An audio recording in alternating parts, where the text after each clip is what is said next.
Buenas noches, estimadas y estimados estudiantes. Vamos a dar inicio a nuestra primera sesión de clases. Esta consiste en el texto académico, el texto argumentativo y las características de estos textos. Bien, para ello vamos a compartir nuestro material de clase y comenzamos con el desarrollo de nuestra sesión. Identifiquemos en primera instancia el logro de la sesión. A ver, ¿todos podemos visualizar? Sí, muy bien.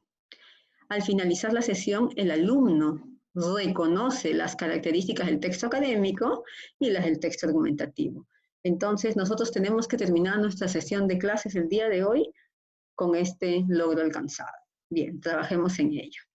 Comenzamos con esta primera actividad. Aquí hay un tipo de texto que responde a un texto producido en un entorno universitario, ¿no? Veamos qué características podemos rescatar de este, ¿sí?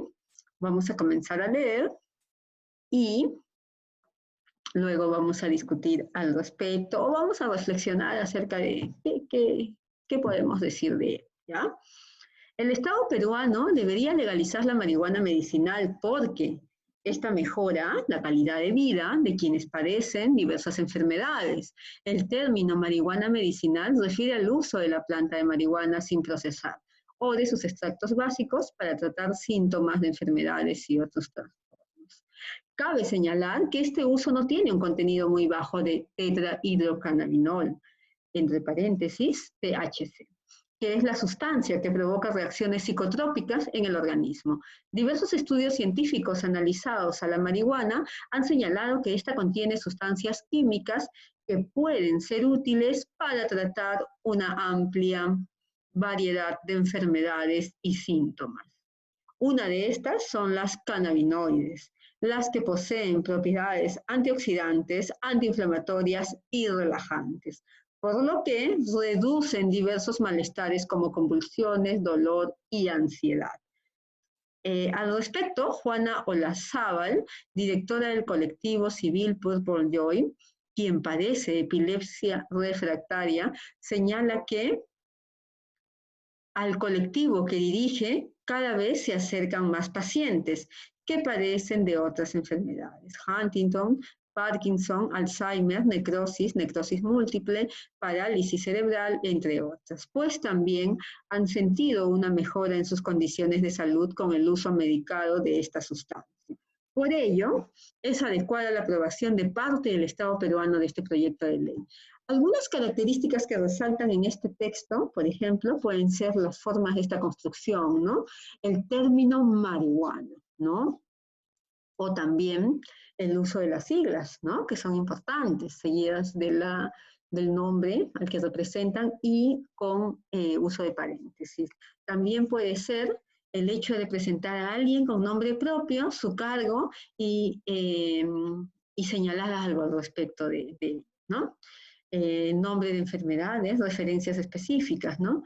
El uso de conectores como por ello. Entonces, este tipo de características de un texto es lo que convierte a un texto en un texto de corte académico, ¿no?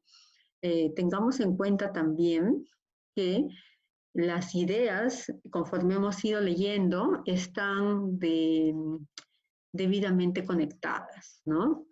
Una funciona seguida de la otra, especifica, la desarrolla, amplía información. Eso quiere decir que están bien organizadas, pero que además la elección de cada una de estas ideas, oraciones, están relacionadas con el tema. Esto nos lleva a tener en cuenta las siguientes características que tiene un texto académico. Hay una organización de ideas, hay una pertinencia en la selección de las ideas, hay un léxico formal adecuado, hay un manejo adecuado de la gramática y de las reglas de ortografía, el uso de fuentes de información también está presente en un modelo de texto como el anterior. ¿Por qué es importante el uso de fuentes de información? Porque es lo que le da validez, seriedad y lo que sostiene la seriedad de un texto.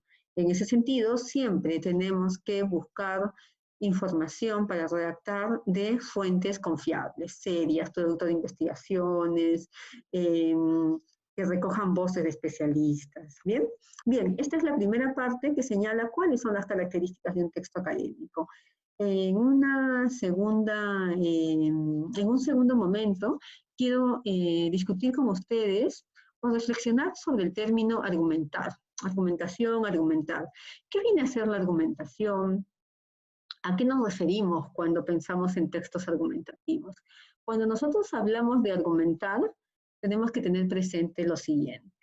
El texto argumentar, un texto argumentativo o la acción de argumentar tiene siempre como objetivo principal dar la opinión de alguien, pero además de darla, convencer con esa opinión, persuadir con esa opinión. En ese sentido, el texto que ustedes van a producir de ahora en adelante, como parte del curso, siempre va a recoger su postura de ustedes, pero además la defensa de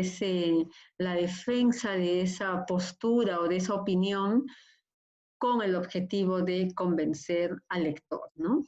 Bien, seguido de esto, es indispensable que tengamos en cuenta cuáles son los elementos de un texto argumentativo.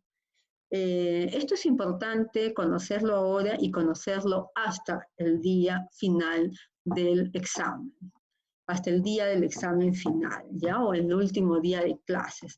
Es la base de todo lo que significa o todo lo que me va a permitir redactar un buen texto argumentativo.